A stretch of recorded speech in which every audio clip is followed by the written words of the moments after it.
쓸모아. 지난 24일 이낙연 총리는 아베를 만났습니다. 잔잔하게 미소를 띤 아베는 이낙연 총리와 악수를 나누고 사진을 찍으며 화기애애해 보였습니다. 하지만 보도진이 퇴장하자 아베는 돌변했습니다. 아베는 이낙연 총리가 건네는 문재인 대통령의 친서를 받고도 즉석에서 열지 않았습니다. 아베는 굳은 어조로 강제징용 문제를 꺼내면서 또다시 한국이 국제조약을 일방적으로 깼다고 했습니다. 한국 정부가 먼저 해결책을 강구하라고 목소리를 높인 것입니다. 아베는 관계를 회복할 마음이 전혀 없어 보였습니다. 일본 언론은 문재인 대통령이 이낙연 국무총리를 통해 아베 총리에게 친서를 전달하는 등 대일관계 개선에 나선 것은 내년 봄 총선을 의식했기 때문이라고 주장하기도 했습니다. 더 나아가 미국이 지소미아 종료 결정을 철회하도록 압력을 가하고 있는 것이 한국 정부가 일본과의 관계 개선에 나선 이유라고도 했습니다. 일본은 한국이 지금 실리적인 이유 때문에 관계를 개선하려 한다는 주장을 하고 있는 것입니다. 하지만 정작 급한 것은 일본입니다.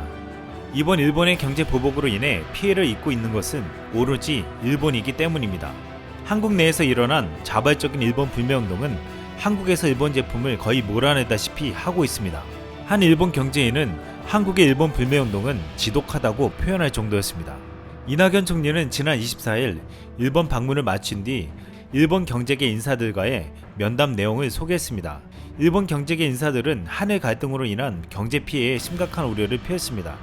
한 경제인은 매출이 이렇게 격감할 수 있느냐, 국가 간 정부 간 입장 차이가 있다고 하더라도 맛있는 건 맛있는 것이다 라고 안타까워했습니다. 나카니시 회장은 한일 양국의 글로벌 서플라이 체인이 세계 경제에 매우 중요하다며 우리가 중요성을 알아야 한다고 말했습니다. 하지만 여기서 일본 상황을 탄식하며 호소하는 듯한 말도 나왔습니다. 하시모토 상임 고문은 오사카 상가에 외국인들이 많이 오는데 요새는 중국말만 들린다. 한국인들이 돌아달라는 말이 있었다고 일본 현지 서민들의 안타까운 분위기를 전했습니다. 한 참석자는 한국 청년들은 구직난, 일본 기업들은 구인난을 겪고 있으니 얼마나 좋은 상호보완 기회인가 라고 언급하기도 했습니다. 이들은 최근 일본 여행 보이콧과 일본 내 구직난을 해결할 한국인 채용에 문제가 생기고 있다는 것을 호소하고 있었습니다. 일본의 각계 인사들은 하나같이 정부가 경제를 좀 내버려 두자라고 말하고 있습니다. 정치와 경제는 분리되어야 한다는 원칙을 강조한 것입니다. 이 원칙을 깬 것은 일본의 아베 정권이었습니다. 일본 경제인들이 말하는 정부가 경제를 좀 내버려 두자는 말은 바로 아베 정권을 비판한 것이었습니다.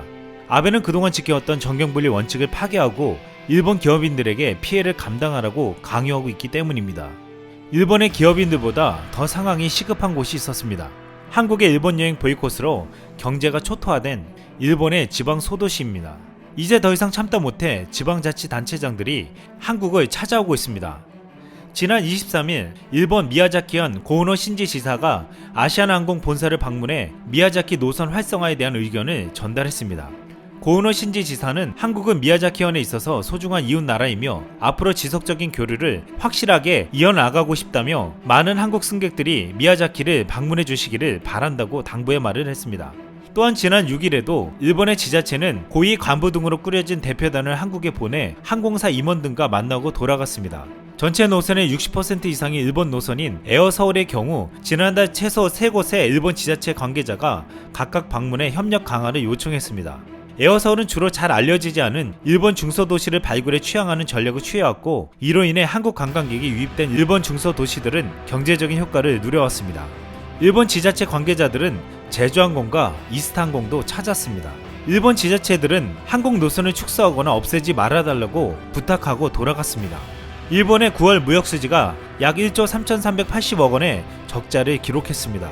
수출 규제 등 갈등을 빚고 있는 우리나라에 대한 수출액도 15.9% 감소한 것으로 나타났습니다. 일본 재무성은 무역수지가 3개월 연속 적자를 냈다고 밝혔습니다.